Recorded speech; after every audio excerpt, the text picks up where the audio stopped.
పోషకాలకు చిరునామా అన్నది తెలిసిందే. నారింజతో పోలిస్తే జామలో 4 రెట్లు సి విటమిన్ ఎక్కువ. అందుకే జలుబు దగ్గులతో బాధపడే వాళ్లకు జామకాయలు మంచి ఔషధంలా పనిచేస్తాయి. ముఖ్యంగా ఫోలిక్ ఆమ్లం, విటమిన్ B9 కూడా ఇందులో పుష్కలంగా దొరుకుతుంది. అందుకే గర్భిణీలు వీటిని ఎక్కువగా తినడం వల్ల పుట్టబోయే పిల్లల నాడీ వ్యవస్థ చక్కగా అభివృద్ధి చెందుతుందట. ఇంకా ఇందులోని B3, B6 విటమిన్లు మెదడులో రక్త ప్రసరణకు తోడ్పడడంతో మెదడు ఆరోగ్యంగా ఉండడంతో పాటు గ్రాహక శక్తి కూడా పెరుగుతుందట. జామ గ్లైసెమిక్ ఇండెక్స్ చాలా తక్కువ.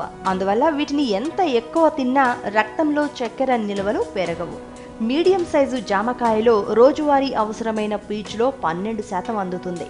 అదే సమయంలో ఇందులో అధికంగా ఉండే పీచు గుండె ఆరోగ్యానికి తోడ్పడుతుంది. చెడు కొలెస్ట్రాల్ తగ్గి మంచి కొలెస్ట్రాల్ పెరిగేందుకు సహకరిస్తుంది.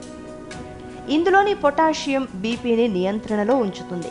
జామలోని లైకోపిన్, క్యూరెస్టిన్, విటమిన్ సి వంటి యాంటీ ఆక్సిడెంట్లు క్యాన్సర్లను నిరోధించడంతో పాటు రకరకాల ఇన్ఫెక్షన్లను నివారిస్తాయి. జామకాయల్లోని విటమిన్ ఏ కంటి ఆరోగ్యానికి తోడ్పడుతుంది. వీటిలోని కే విటమిన్ చర్మ సౌందర్యానికి ఉపకరిస్తుంది. జామకాయల్లోని మెగ్నీషియం ఒత్తిడిని తగ్గిస్తుంది.